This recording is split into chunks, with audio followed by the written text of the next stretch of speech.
lot of it was just kind of, like I mentioned, the things that I experienced, and not all of it was directly me, but it was just the lack of investment in the community. It was the poverty that I saw people facing on a daily basis. It was, we survived on food stamps, so that we could eat regularly. I mean, it was a constant, I would watch my mom be just stressed out about, can I pay this bill? Can I pay this bill? Can I pay this? And, there just wasn't that same opportunity. It didn't feel in our community. Nobody around us was a doctor or a lawyer or a business leader or anything like that. Everybody was very, very blue collar, very, very working class and struggling to get by. And, at that time in the 80s and early 90s in California, you could afford to live there and have a very low paying job or a very working class job. But, that's kind of a different time now. It's a bygone era, unfortunately. But that's really what I think drove me was this idea of we can do better. We are better. I see the people that I go to school with who have no resources and are just brilliant. And it's not, it always felt like there was a racial element to, Black and brown communities of that we're just not as smart as our white counterparts. And that didn't feel right, as I was growing up, and the things that I saw, it was, no, we are just as smart. We're just under resourced. We're purposely disinvested in. And that really drove me. Hi, this is your host Kamila Hankiewicz, and together with my guests, we discuss how tech changes the way we live and work. Are you human? Kevin, it's a pleasure. It's wonderful to meet you. Hi, Camila. Initially, I found out about your work on a CNBC article. You gave some insights about the dangers of the new technology and voting.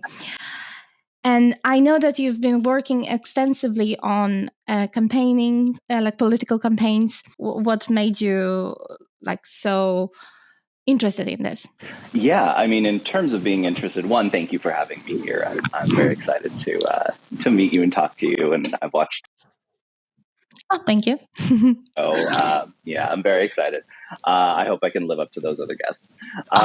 So in terms of how I got into it, I grew up in East LA, in California, East Los Angeles.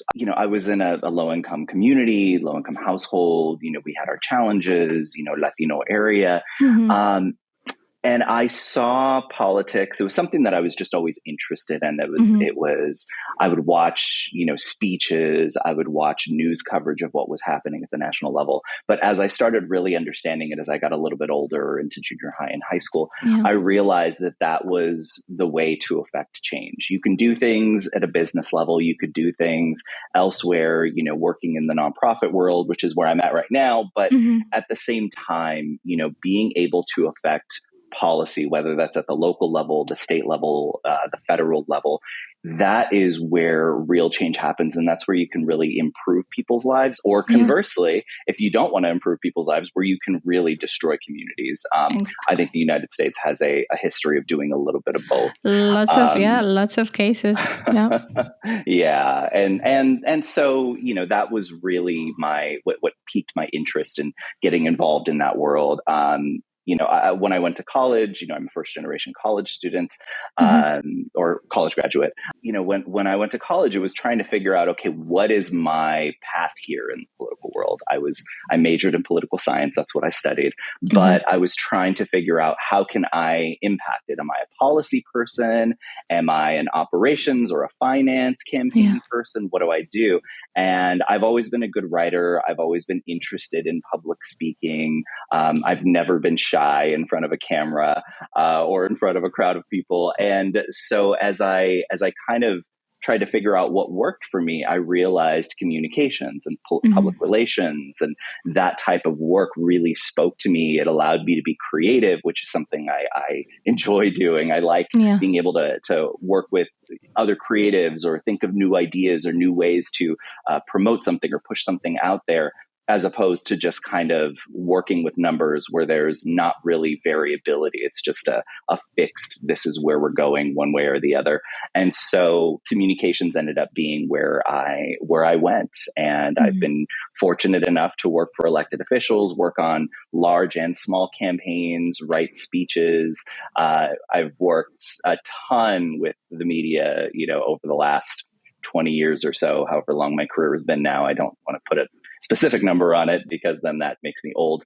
But I am really, that's really been my focus is helping shape the narrative. And it's always been grounded by the experiences that I had as a child and growing up. Exactly. That would be my question.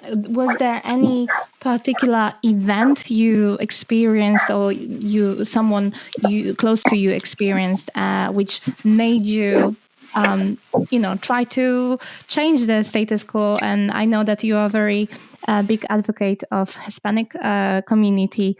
Was there something about that, or was there also maybe some influence from your family or someone close to you who showed you that politics or driving the message is one of the most influential things you can do to change things? Yeah, that's a great question. I mean, the driving the message portion of it was really just, where is my strength? Where can I get involved? And I'm not a policy wonk, so it felt more my level. How do we break this down so people can understand it? How do we make this understandable for the average person so they know how this policy, how this elected official, how this election, how this impacts this person in their daily life? In terms of, experiences and family, my grandfather was a teamster back in the 50s and 60s. He was a truck driver. He was a Latino truck driver in Southern California. He was maybe the staunchest Democrat I think I've ever met in my life. And there was a lot of me growing up, just, mijo, you always vote Democrat. You always vote Democrat. And, if I had actual disagreements with the policy, I wouldn't have voted Democrat, or I would have gone the other way. But there was, you kind of have that little voice and it just, that it spoke to me, the policies of the Democratic Party ended up speaking to me. And that was kind of where I went. That was my movement.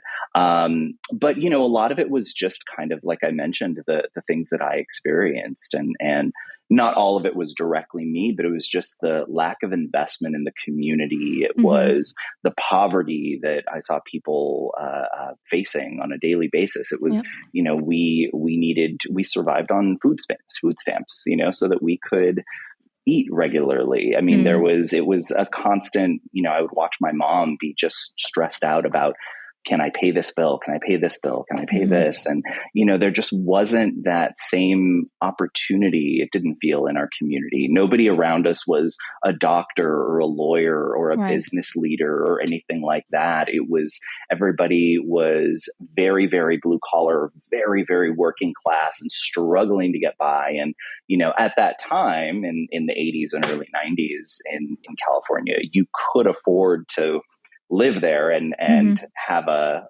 very low paying job or a very working class job. But, that's kind of a different time now. It's a bygone era, unfortunately. But that's really what I think drove me was this idea of we can do better. We are better. I see the people that I go to school with who have no resources and are just brilliant. And it's not, it always felt like there was a racial element to, Black and brown communities of that we're just not as smart as our white counterparts. And that didn't feel right, as I was growing up, and the things that I saw, it was, no, we are just as smart. We're just under resourced. We're purposely disinvested. And I guess you didn't have that enough. Really drove me. Yeah. And you didn't have the right representation, right? So people couldn't vote. They couldn't be vocal about their needs. Yeah, I mean, people voted, but at the same time, it was nobody was super involved in what was going on, because when you're just trying to keep your head above water, you're not thinking, let me dive deep into these candidates. It's just, I'm going to close my eyes and choose at the voting booth. I vote because it's my civic duty, but I don't vote because I'm incredibly well informed about what's going on, because I can't be, because I don't have the resources to be able to sit there and research each of the candidates. And this is before Google, this is before the internet, and it just made it much more difficult. And you kind of had to just take everything at face value, which was really unfortunate. And then there were, especially in the Latino community, there's language barriers and people just kind of, I remember there were times where people in my family would vote based off of last name. It was like, oh, this is a Latino running for office, I'm voting for them, and So sometimes they were a terrible they had candidate. no idea what they were actually advocating for. Absolutely. And that, that can be that's not how I would advocate people go about choosing candidates based on what their name is. So. Well, first step, maybe like a bit more chance that they will favor like they will listen to your to Hispanic community, Latino community, and that's the hope. And you talked about the 2024 elections. It's going to be worldwide. I think already in Taiwan, there was already first elections, right? Like it has to be Taiwan, Venezuela, US, obviously, Russia. So lots of elections around the world. And in the article, you were saying that emerging technology like AI can, in a way, help people to understand, to even process what's being on offer, what's on the table, but also it brings dangers. So how do you see? And let's talk about dangers actually, because there are lots of voices, lots of opinions that the elections can be manipulated. Whoever has more money, they can they can invest in AI algorithms which will spread misinformation. Yeah, there's definitely a dark side to AI. And I will say, I will preface this by saying that I am much more positive on the potential of AI in elections, specifically here in the United States. Than a lot of people. There's a lot of rightful, I don't want to say rightful fear mongering, but there's a lot of raising the alarm, and that's absolutely correct. But I think sometimes there's also just a clear pushback against anything new and anything different. So I will preface that with this, but there is the potential for AI to weaken democracy. I mean, and that is misinformation and deepfakes. I mean, I feel like that's one of the most significant risks, is creating and spreading false information like you were talking about. Deepfakes are so hyper realistic, and they can be. They're already being used in some instances to mislead voters or to discredit candidates. There was something that happened in the mayoral election in Chicago, Illinois, where there was basically someone who manipulated one of the candidates' voices and put it out there as though they said a thing that they didn't actually say. There was something that happened. It was the Ron DeSantis campaign here in America.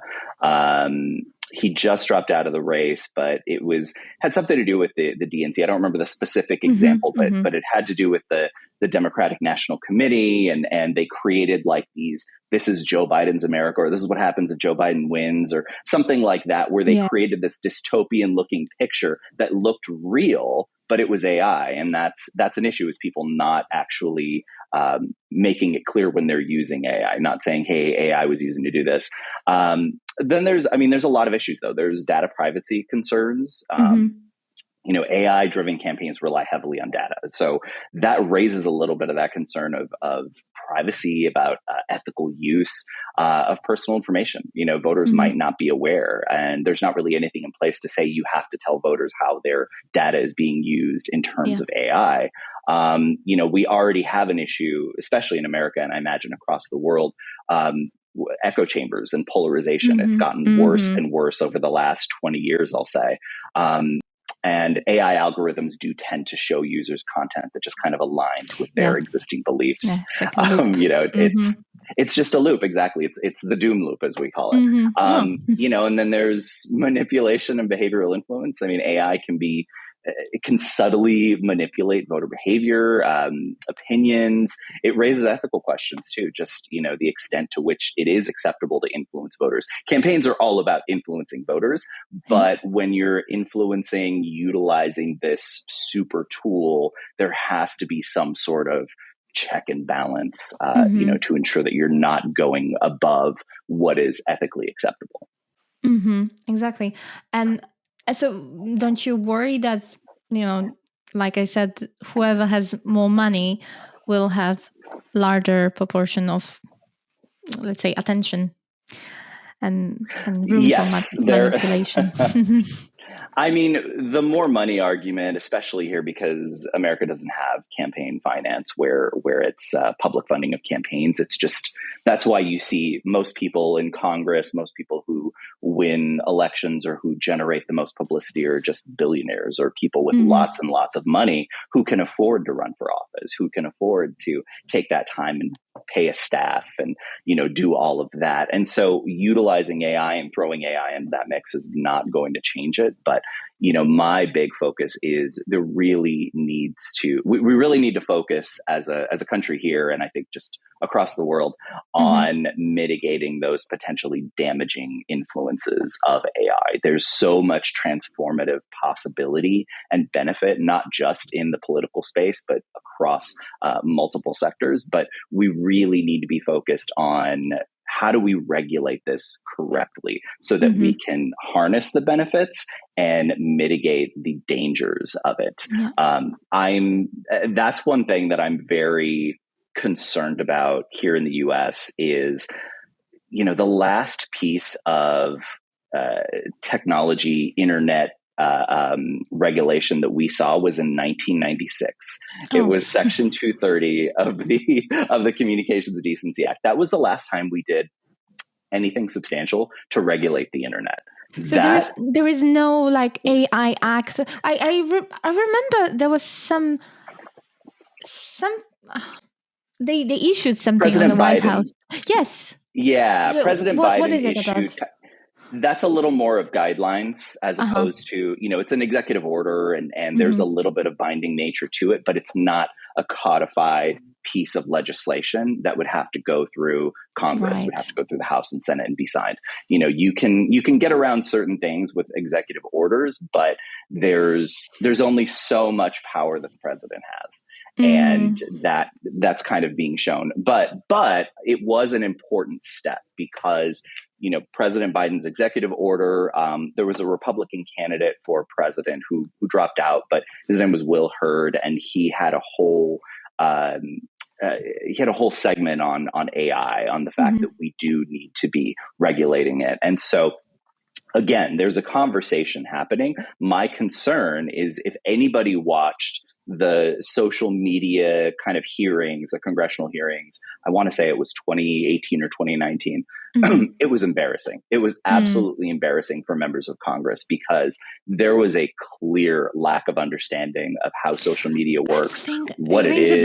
Yeah, I think it was it was a bit of a parody. It was embarrassing. Absolutely. It absolutely was. I mean, and that's what happens. You don't expect a bunch of 70 and 80-year-olds to be fully in the know as to what's happening. And that has nothing to do with like, oh, they're too old, but they're elected officials and their focus isn't spending all of their time on social media. And it is up to their staff, who just statistically are much, much younger than them, to be able to get them up to speed. And then there's the issue of you have to want to learn about this. But I am concerned because AI there is a ton of it that I don't know. And it is extremely complex. And that is very concerning to me as we're thinking through how do we regulate this? How do we ensure that we actually get something moving through Congress that we can use, a real piece of like dynamic, effective legislation that can do those things that I mentioned, that can harness those benefits and help to transform a lot of elements of society, but also help mitigate those very, very serious risks. And that's where I am concerned, because I don't feel a lot of I don't feel a lot of pride in the fact that like social media completely confounded Congress, and that makes me nervous for how do we address AI. Mm-hmm. But unfortunately, Europe is not doing any better. We had the AI Act released, I think it was in December, but it was mainly also like guidelines and mainly in a focus of how corporations, how businesses are supposed to act ethically, not really not really anything about politics per se. So we are all in this chaos together, I would say. So Yeah. what do you think would be a good solution to that? The solution to how do we to having government understand the real, like you said, like the potential risks and opportunities, right? So I don't know, is there any board of members, is there any advisory boards formed which is hopefully unbiased, or like how does it look at this point? Yeah, that's a good question. I think there are a couple of things popping up. One, we're relying pretty heavily on private industry and business to kind of do the right thing on their own, because there's not any set of guardrails or guidelines for them. It's just kind of, we use a term here in America like the Wild West, which is kind of just lawlessness. Feels like that. That's kind of what it feels like. It's kind of like the Wild West right now with AI, and that's okay. If there's a lot of good actors, it's not like we can't think of it in this really cynical way of there are only bad actors on the stage and we have to worry about that. So, there are organizations and companies that are self-regulating and trying to avoid, because of the fear mongering around AI, they are trying to avoid those negative aspects, and they're taking it upon themselves, which is really important. And I think that's something that gets overlooked, is the kind of ethical business leader who is looking to do this the right way, instead of just what's going to make me the most money. I don't care about the consequences.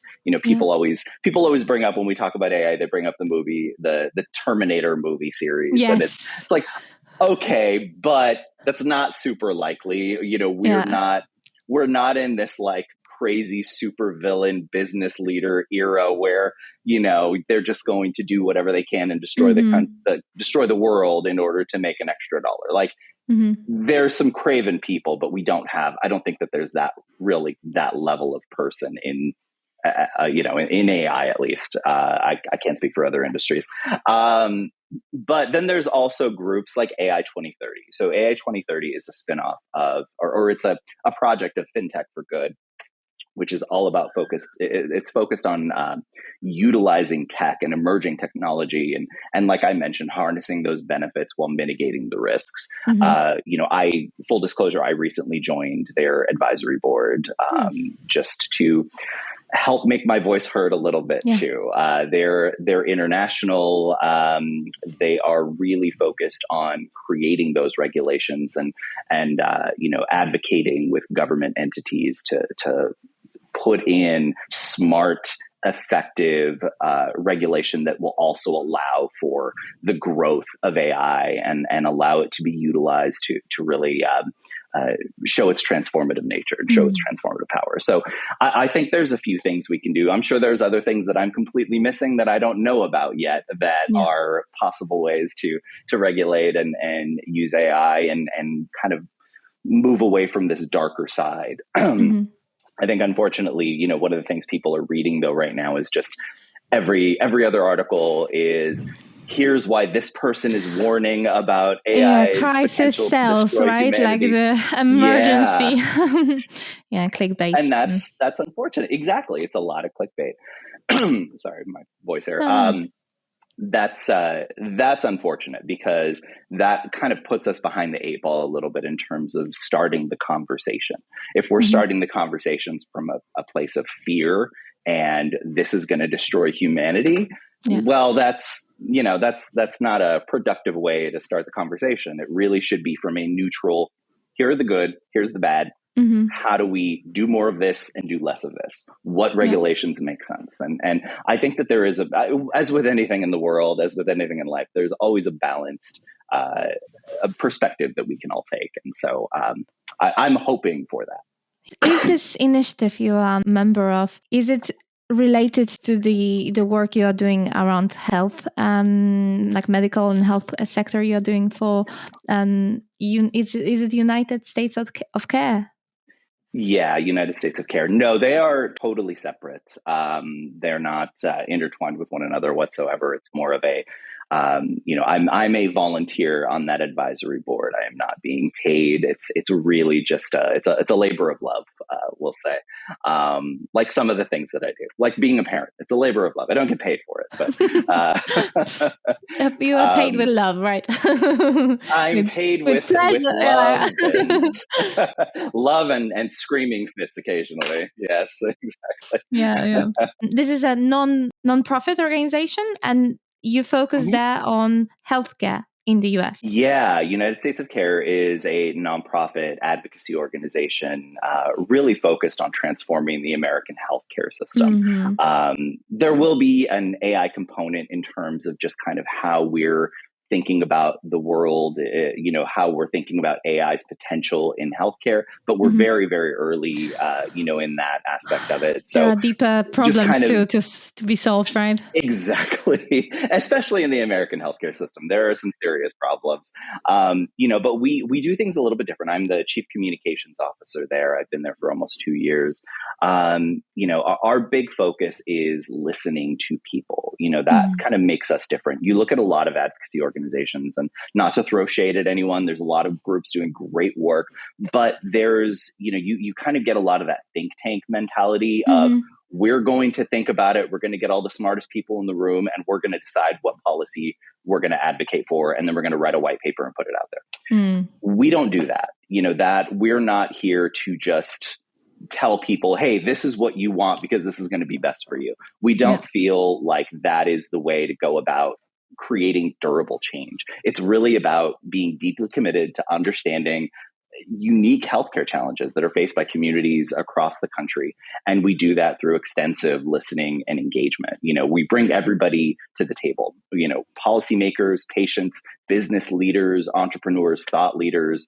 It's all about how do we bring everybody to the table and create solutions that are going to work for everyone. It's all about creating lasting people-centered policy change, and that can really make a difference in the landscape. It's about affordable, dependable, personalized care that people can understand. As an organization, we operate kind of at the intersection of people, policy, and politics, because the hope is that what we push for is going to have a real positive impact on people's lives. We are nonpartisan, so we do have great relationships on both sides of the aisle.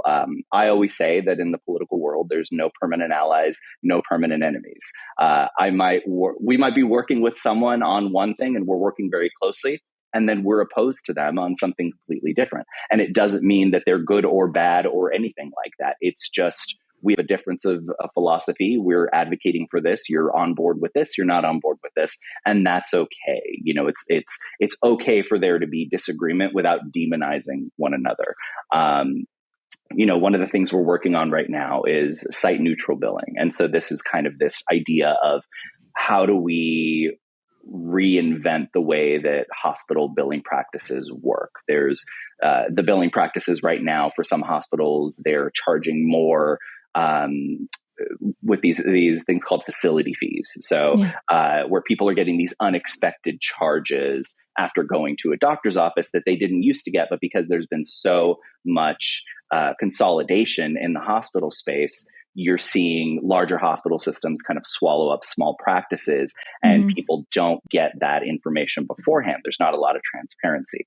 And it's difficult because people have a hard time affording that. But at the same time, hospitals are critical in so many communities. In some communities, there is one hospital, and that's where everybody goes to. And if that disappears, there's no hospital in that community anymore. And that's not a great place to be. So some of the work we're doing is hospitals don't really like it, but at the same time, it doesn't mean that we are enemies with hospitals. Advocating for patients, yeah. Absolutely. It's just kind of a look, we disagree on this, but there's so much we do agree on. And hospitals are so critical to the work that we do. And so, it's that idea. There's no permanent allies. There's no permanent enemies. We're very nonpartisan, and we want to work with everyone because our whole goal is just making the healthcare system better for people. My specific role, it's all about communicating for impact. I have to effectively communicate through various mediums, our vision, our solutions, and I have to make sure they resonate with reporters, with the communities that we work with, and then also with those who might be opposed to us on certain things. And, so we're bridging that gap. So there's trying to bridge the gap between high level policy discussions and then just the day-to-day healthcare experiences that people in the United States have. Yeah, I heard some horror stories about the U.S. Healthcare systems, like in UK. Like, you don't think about it. NHS, it has its downsides, but it works. And even my friends from America, like, I remember when one of them came and she had some stomach pain or something, and she went to hospital. She was treated, and then she was so surprised she didn't need to pay, because in any emergency you don't need to pay, even if you are a tourist. So, like, I cannot imagine how much of a terrible situation some of the communities experience, like, between not going to the hospital and being in pain, and going to hospital and getting horrible bills which you are not able to pay. Yeah, that's scary. That is a choice that people have to make in this country, which is not something that we want. That's something we try to avoid. I mean, with our listening work, we have found that people, one, think that the healthcare system is broken, and in a way it is, but it's not broken beyond repair. But the biggest issue for most people in the country is the cost. It's the cost of healthcare. And so, we're talking about high drug prices, the facility fees that I talked about a minute ago. There's administrative expenses, and then there's kind of this focus on treatment over prevention. The primary system in the United States is fee for service. And so that's essentially a doctor or a provider or whomever it is gets paid by the amount of services that they perform. So the amount of tests that they run, the amount of different things that they do for the patient. And then there's the issue of unequal or unequal access. Not everyone can get the healthcare that they need, like I talked about. And that comes down to things like where they live or how much money they make.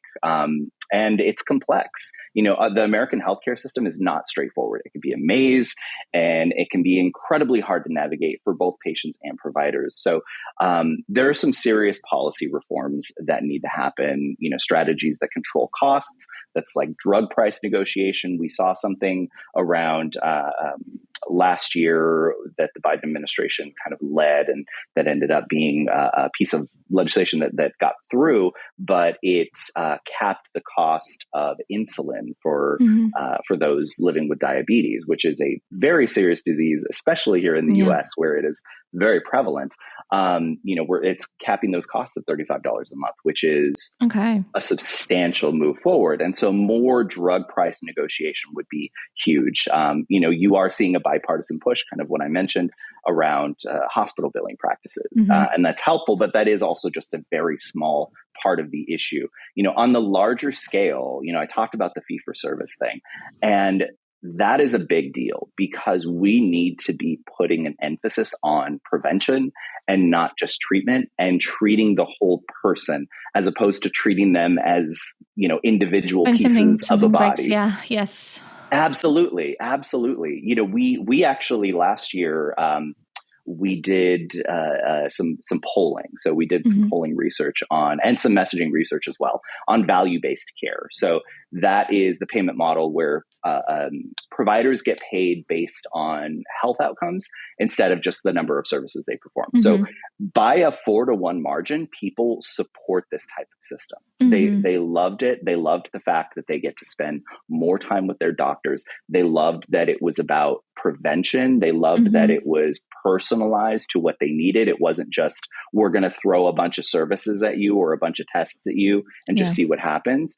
They loved that, but they hate the term value-based because it makes them think of low cost, low quality value brands at like a supermarket. So we actually recently, US of Care, we rebranded that model as patient first care. And that was based off of what resonated in that messaging research of what people would want to hear, what would make them excited about that if they were to go to their doctor's office or whatever it happens to be. And I think a full switch completely away from the fee for service model to this patient first care model where it's all about the holistic person and treating them overall as opposed to individually, based on their body part or the part of their body. I think that is something that would, one, help to lower costs, but also lead to just overall better health outcomes. And technology and AI can always play a supportive role in that. It's about making healthcare more efficient and accessible. But again, we have to keep equity and privacy at the forefront of that, though. We can't, we want to keep it efficient, but we've just got to be mindful and smart about how we're implementing these tech solutions. It's not a small task. It's very complex. It's very multifaceted. But I think if we, with a concerted effort and serious collaboration across different sectors, I think, in the US specifically, we can make significant strides. And I know that's something we're trying to do at US of Care. Yeah. But, there are some tasks which are pretty straightforward and pretty manual, like, when, I don't know how it works in the US, I guess it's similar, where a patient comes into the doctor's office, everything which is being said, it can be already transcripted, right? So the doctor doesn't need to focus on writing, on typing, but just speaking with the patient and getting more information out of him. So I think like these are the things which are not so risky to implement. Of course, it's a huge task in any way, thinking of how old school, how legacy based are some of those systems. I work in public sector as well, so tough. But it's I think there's lots of room for improvement. But another I wanted to say about the new approach you mentioned about. In a way, it reminds me of the Eastern medicine, right? Like I heard that I think it's in China, where people pay the doctor for keeping them healthy. So they pay to prevent to like for the doctor to prevent any illness. Yeah, I mean, absolutely. This patient first care idea, more widely known as value-based care, it's definitely not a uniquely American idea. It's kind of something that is seen across the world. I think the United States has just been a little, there's this idea of individuality, in the US that everybody kind of buys into. It kind of gets ingrained in you from an early age. And, it's kind of one of those things that people like this. People like the idea, but we have to kind of put our unique American spin on it. And so, I definitely wouldn't recommend talking about, China's healthcare system as hey, that's the beacon for us to be focused you won't on. mention that someone else was there first. Yeah, exactly. But, more of, I do think though, that this kind of patient first model is where we're just kind of naturally going. And it's going to be important to kind of push us that way. As well, because, like you said, treating person in a holistic manner is very important. There's cost issues and all of that, but, it's very, very important for people to feel, to see that the impetus for their care is better health outcomes. Everybody wants to be healthy. The health industry is a multi-billion-dollar a year industry. I'm not talking about providers and insurance. I'm talking about smart watches and diet books and all of this kind of stuff that's all kind of health related. It's a huge, huge industry. And the only reason it's a huge industry is because people care about their health. People want to be healthy and they want to find ways to have better health outcomes because we all want to spend more time with our family. We all want to be more active. We all want to, not have to take medicine all the time. And so it is important for us to find the ways to integrate things into our healthcare system that allows that and that encourages that. And, we've seen a lot of insurers are offering, discounts for if you get a gym membership, or they'll offer, my wife's parents have Medicare, and the Medicare that they have, it pays for a gym membership for them. So they've started going to the gym. They're retired now. They've started going to the gym and it's fully paid for, and they're seeing the health benefits of that. Nice. I mean, there's a lot. It's people being healthy is good business for everyone. And so, our whole focus is, well, let's make that equitable. Let's make sure that everybody in America has access to these tools that can help them become healthier and live longer, better lives. And do you think it's going to be a big part of the political campaign conversation? Is it already becoming? Healthcare it's interesting. Healthcare becomes a huge part of every single election. In 2008, it was, the Obama's plan versus Hillary's plan, and then in 2012, it was fear mongering about Obamacare. And then in 2016, it was, how do we push this further? How do we push Obamacare further? Then in 2018, in the midterms, it was people campaigning on let's get rid of Obamacare. And by that point, even people who had previously been like, no, we don't want this. There was the Tea Party movement. Now they wanted it, and they were arguing in public forums with candidates who were saying, we're going to repeal this. The repeal and the replace ended up failing. In 2020, obviously, everything was around coronavirus and COVID, and that wasn't an American issue. That was a worldwide issue. That became, unfortunately, that argument, rather than being like a true policy, let's figure out the best way to deal with this and move forward and rebuild our society in a good way. It kind of became half of the people embraced crazy conspiracy theories and it became this, it still is kind of this weird, why did it go in this direction instead of we should all be working together to try and avoid this in the future, and let's all work together to get out of this as quick as possible. That unfortunately was led by some bad actors. But in 2024, 2022 was abortion rights. That was the big thing on the dais. And so in 24, it's going to be interesting. I don't know. Healthcare might be, we're thinking about it, the way that I'm thinking about healthcare in terms of politics is all the research shows that most people across political parties, across demographics, across racial lines, ethnic lines, income, across different geographical regions of the country, they agree on most aspects of what they want from healthcare. Yeah. People mostly it's so universal, right? You don't it's have so help. Universal. You have nothing. Everybody pretty much wants the same thing from their healthcare system. Like I said earlier, they want it to be affordable. They want it to be something they can depend on, that's there when they need it.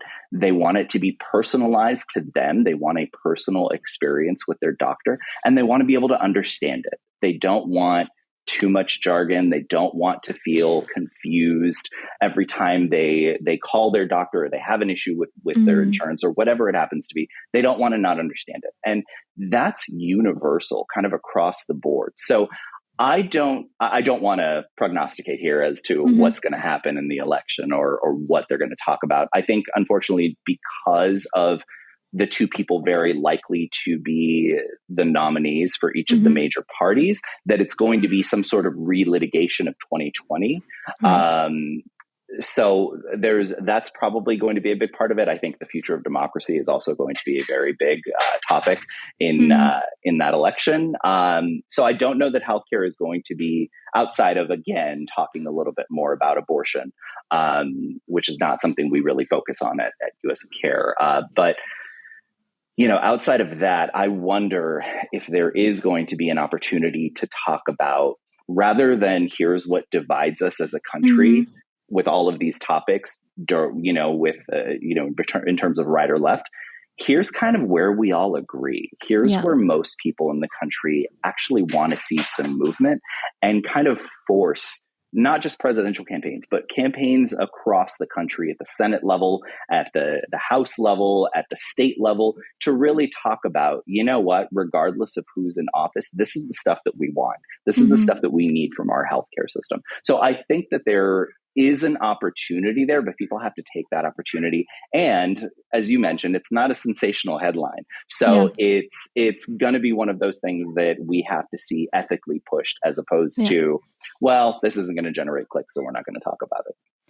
Yeah, but like you said, even in the article where I found you, found about your work, is helping people understand what's on offer, right? Like helping them maybe through utilizing technology like AI to even speak their language, to show or like to pull information which is relevant to them, to like things which they care about, and also the language wise, if it's able to translate and speak your language, then it's only better.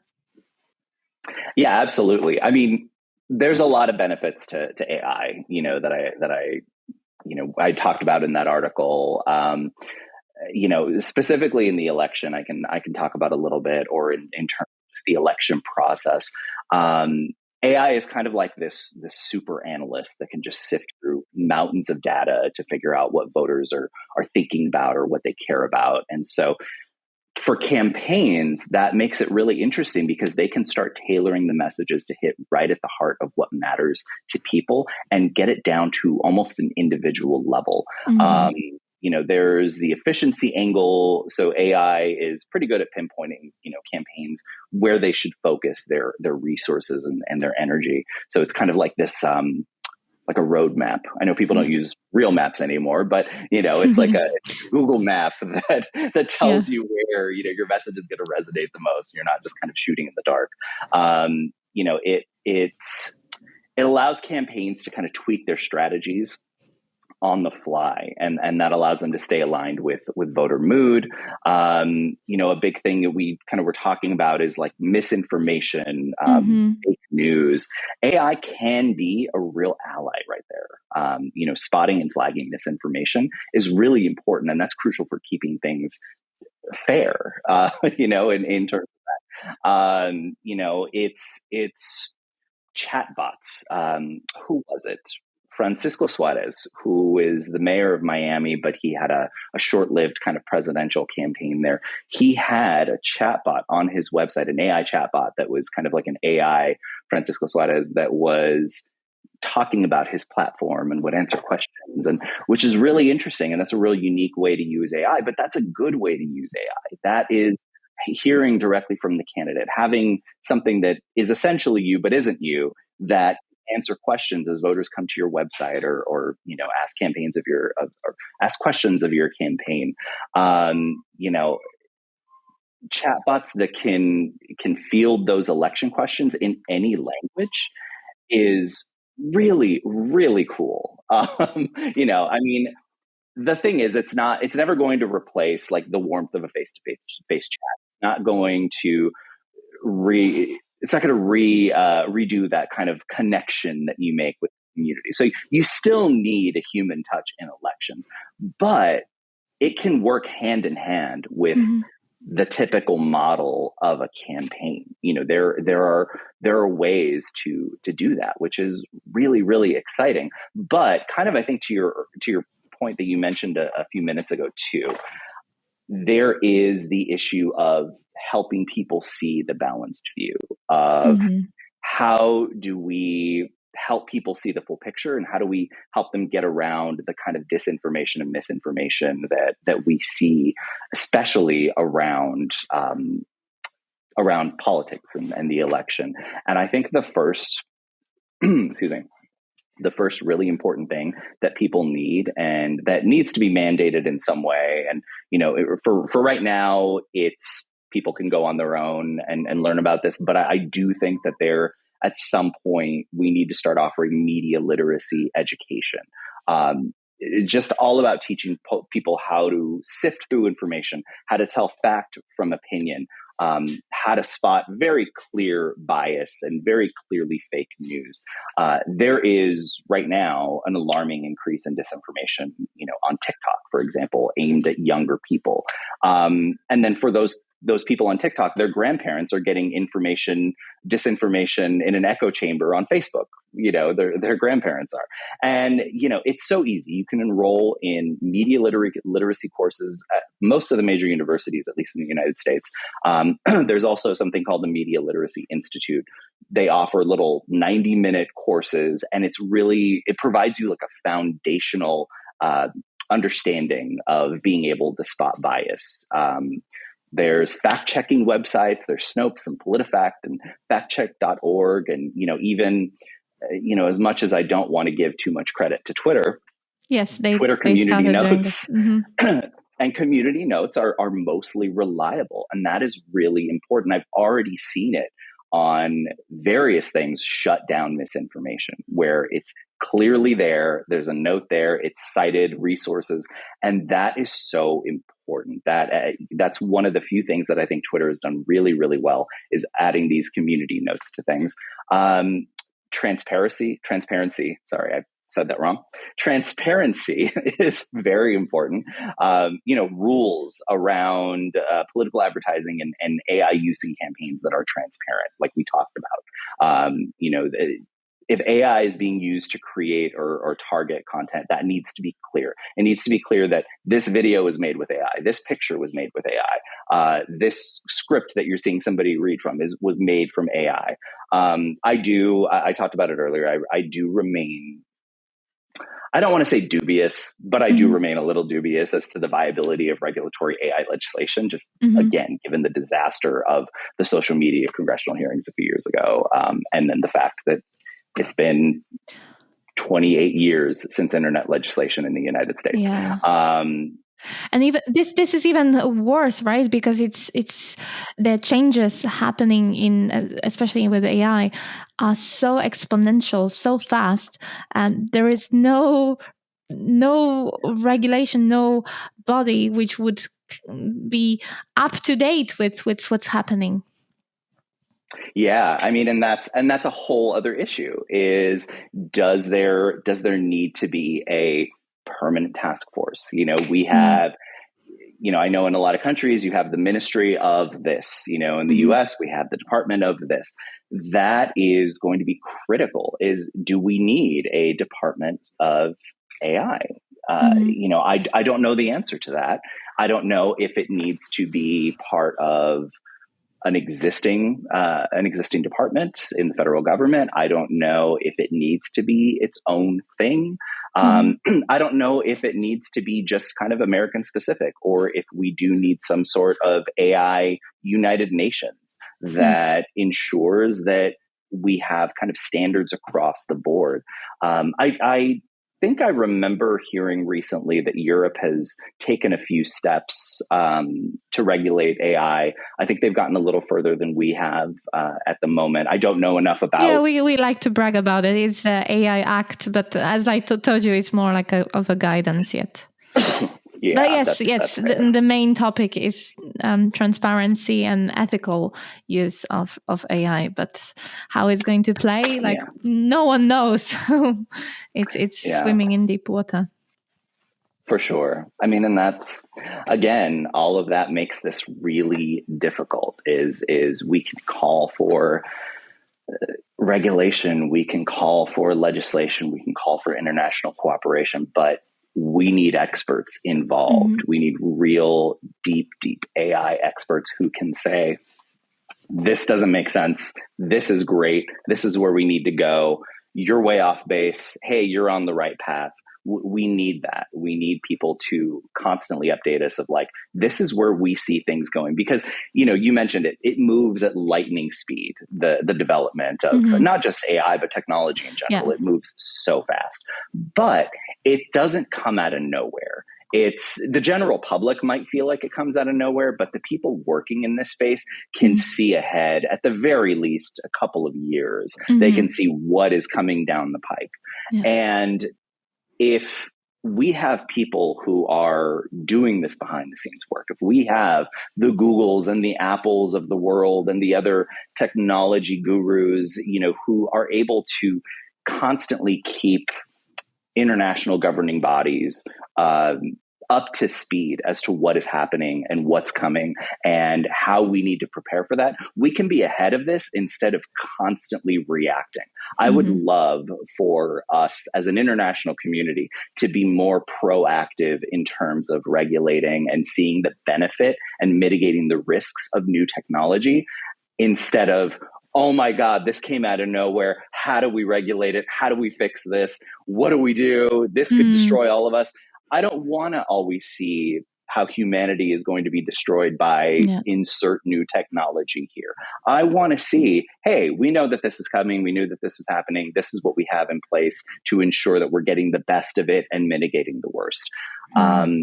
Again, I may be asking too much, but I don't think that is out of the realm of possibility. No, you're right. But it's very difficult thing to tackle because if you over-regulate, and that's one of the biggest concerns of like in Europe, big companies like the Googles and Apples they are ready and they have enough legal resources to navigate those regulations, and those smaller players who you need more players, you need more competition to balance things out.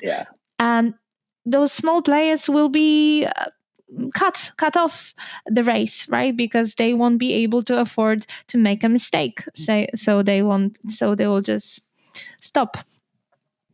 No, I totally agree with that. I am a capitalist. I'm capitalism has been very good for me. It's gotten me out of where I started to where I am now. But I agree with you. I think overregulation can be a problem, and I think it kind of circles back to what I was talking about in terms of what the organization where I work, United States of Care, the way that we approach healthcare policies, we approach it from bringing all of the players, including the patients and the everyday people who are impacted by this. We bring everyone to the table, and it's like, let's find solutions and regulation that works for all of us. I don't think regulation should exist in a vacuum. I think it needs to be bringing these big companies in. What do you need and what's too far? But, if we go where you think is too far, does that allow these insidious elements to potentially pop up?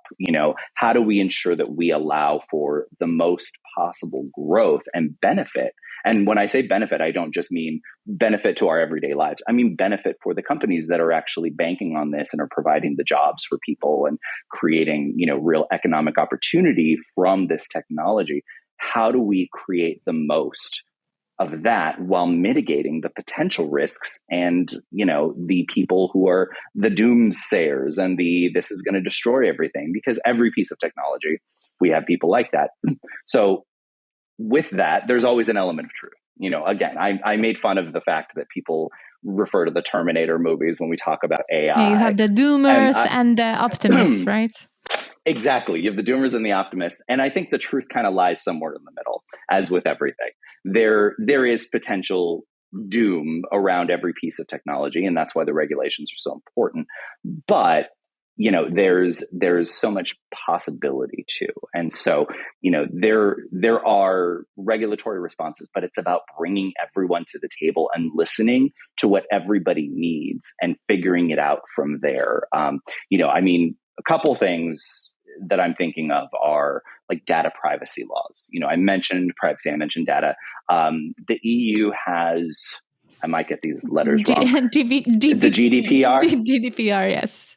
The GDPR, yes. And I think something like that works really well. People know and agree how their data is being used. Transparency is really, really, really important. So there needs to be, like I said, rules, especially in the political world, because the political world can be explosive sometimes. And so having rules that make it clear when AI is behind a political ad or is behind micro-targeting, just so people have that transparency.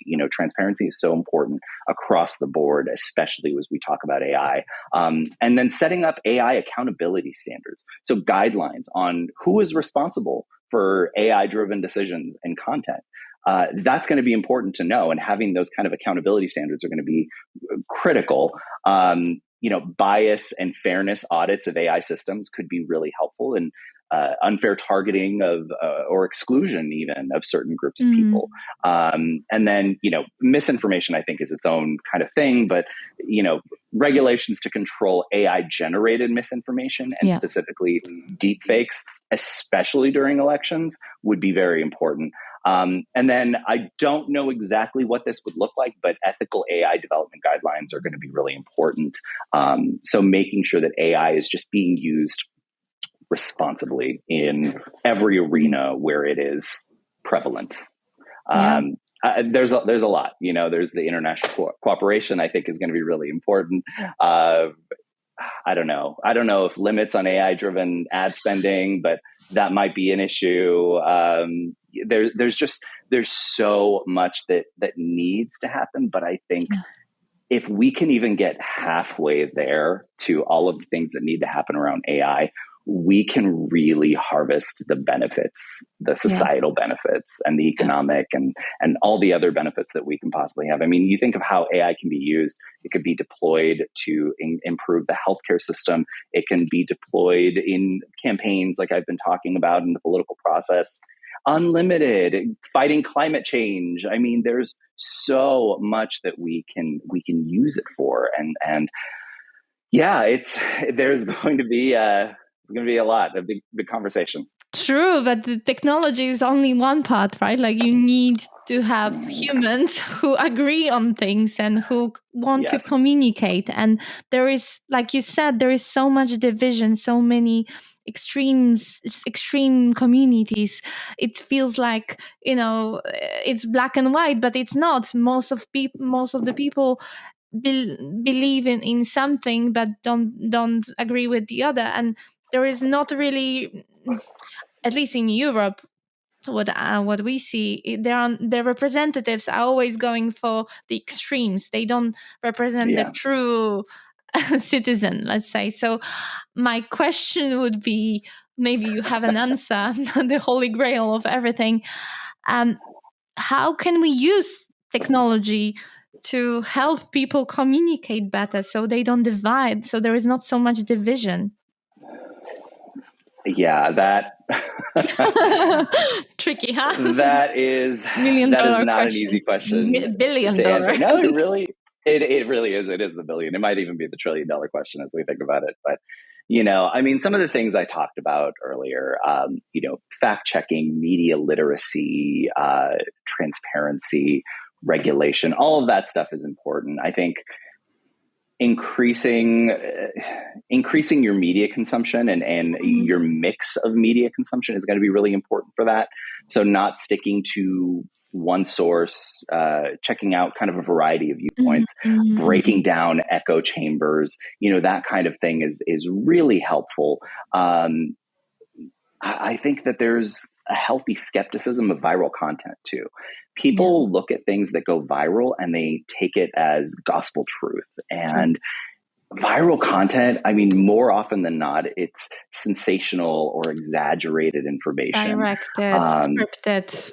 Yeah. Right? I mean, so much of it. So being able to, and maybe this is somewhere where AI can come into play, is utilizing that to verify authenticity before sharing or believing some of this stuff. I'm a huge advocate of good quality journalism. And good journalism is independent, it digs deep, it's balanced, it's well researched. It's not opinion. And there's been such a fluidity to opinion, actual news, and just blatant falsities that it's all kind of mixed together. And now people either believe the most outlandish nonsense that they see, and or they don't believe real genuine news reporting, that is really just presenting the facts and not presenting it from a point of view. There's a lot of talking heads, that call themselves journalists, and that's not just on TV. I see so many Twitter users with journalist in their bio, and they are just blatantly pushing a point of view. They're not conducting any kind of informative journalism. It's just, here's a sensationalist thing, and look, I'm a journalist, so you can believe me. And that's a problem. It's I don't want to say it's the same thing, but it's not too far off from just anybody going out and saying, I'm a doctor, let me treat your illness. Well, no, there's training and there's very specific things that a doctor can do that not any random person in society can do.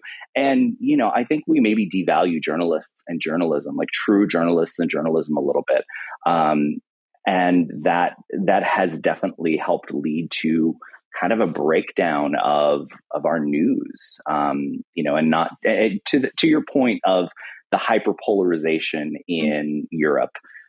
There's, America is no different in that way. America is so hyperpolarized, despite the fact that most Americans live somewhere here in the middle. But major political parties, tend to, even minor political parties actually, tend to just kind of go as far into embracing the fringe elements of their base. I'm presenting myself here in a nonpartisan way. In my work life, I do tend to be nonpartisan because I do kind of exist somewhere in the middle where I can find places to work with both sides of the aisle in some things. And then in other things, there's just not. In my personal life, I am a Democrat, and I've done work with the party. I've been involved in the party in various elements. But, I can say, I think specifically the National Party does a very good job of trying to kind of embrace that middle, but they're also fighting against a real serious crisis in news, in what is considered news. And that's a problem, I think they do try to embrace where most people are, but there's just so much sensationalism. There's so much hyperpolarization being thrown out. And there also is this issue, which I think every country in the world has, where the smallest minority of people tend to be the loudest. So and it's usually the most ignorant, unfortunately, tend to be the loudest people and can really strongly influence a debate because people are just much more swayed by sensationalism, or it seems this way. I'm not a psychologist, so I can't say this for sure, but people seem to be much more swayed by just how sensational people can be, as opposed to a well-reasoned, rational argument for something. Yeah. Because of that, campaigns embrace that, and that's where they go. And so I don't know if there's I know I didn't give an answer as to like, how do we combat this? But it's more of just like verify sources, check out credibility, blend education and tech and regulation and community involvement. I think if we blend all those together, we can create a landscape where balanced information becomes the norm and people can make real informed decisions and not just take whatever, like you mentioned, the viral aspect of things, not just take the most viral thing that is the least informative and run with that and let that kind of color them and kind of radicalize them a little bit. Yeah, I think part of the problem is that the issue with journalism as an industry, it was broken. Right now with the paywalls, it seems to be getting better because when you pay, you know that you are going to get quality material, quality information because you can spend time and resources on digging into the story instead of chasing those creating those clickbaits, chasing the attention and getting the advertisers, which are always biased. So I think that's part of it. And like making people understand that if they don't pay for something, they are being used as a product, they are being sold to. Yeah, no, I mean, absolutely. It's a multifaceted problem. It's not something that I think we're going to just be able to solve kind of here on this podcast, unfortunately. But there are some seeds, some ideas. They're seeds. Exactly. Let's water those seeds and let them grow. Yeah. So as a last question, because I know you are optimist, and me too, like I see there is so much potential of changing things and like challenging the status quo.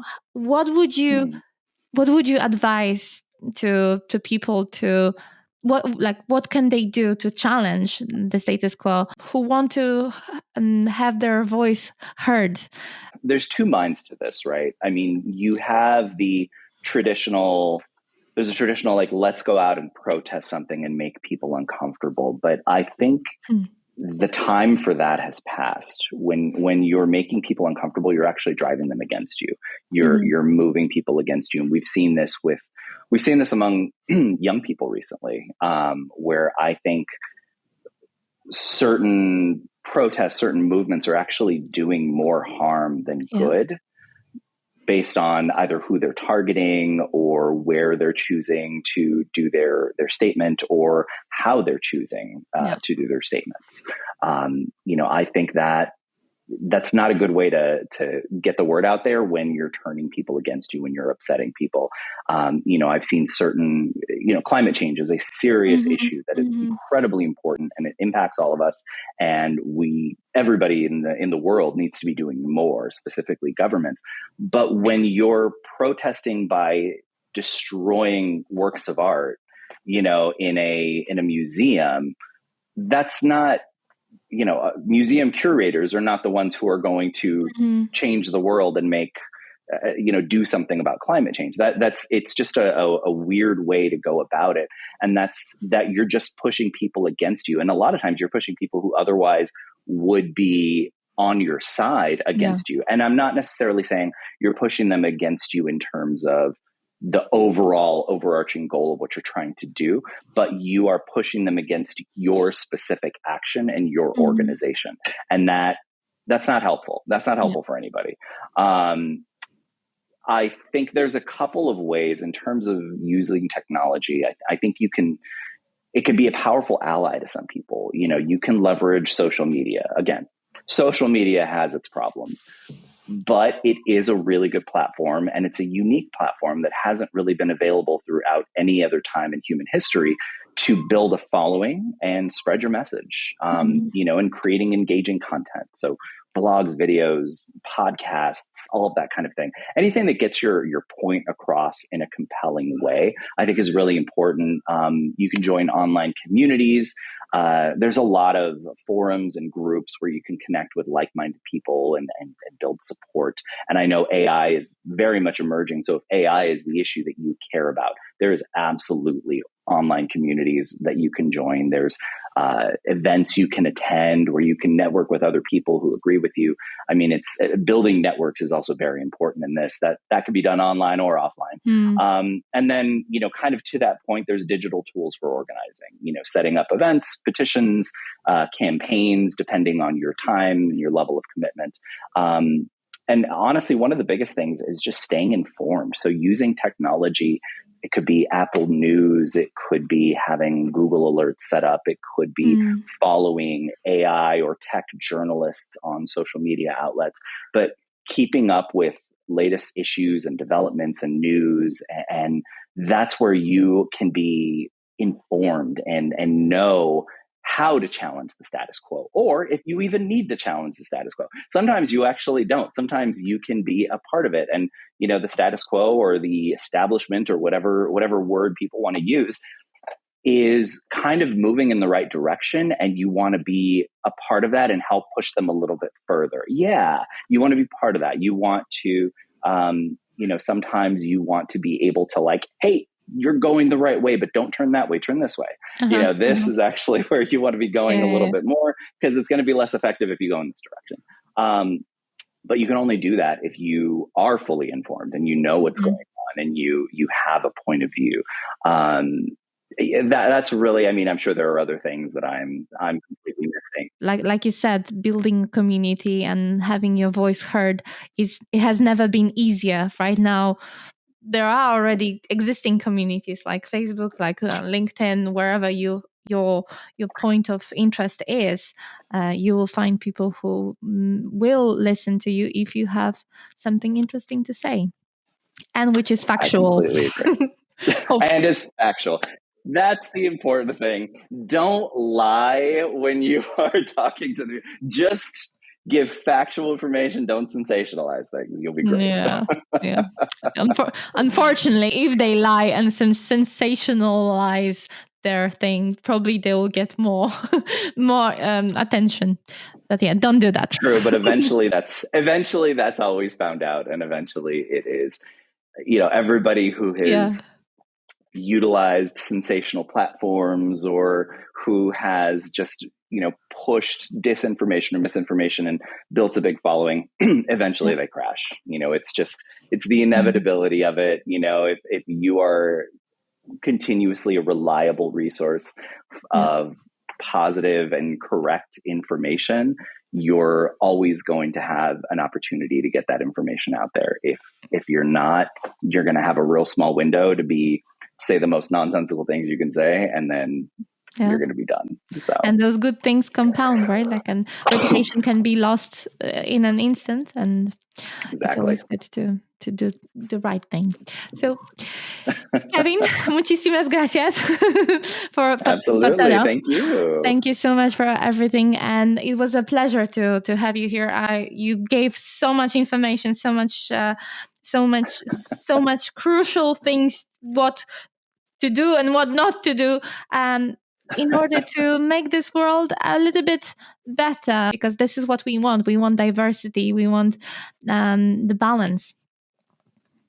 Yes, I think that's what we all want. And I am hopeful for the implementation of AI into the world. I think there's a lot of positive.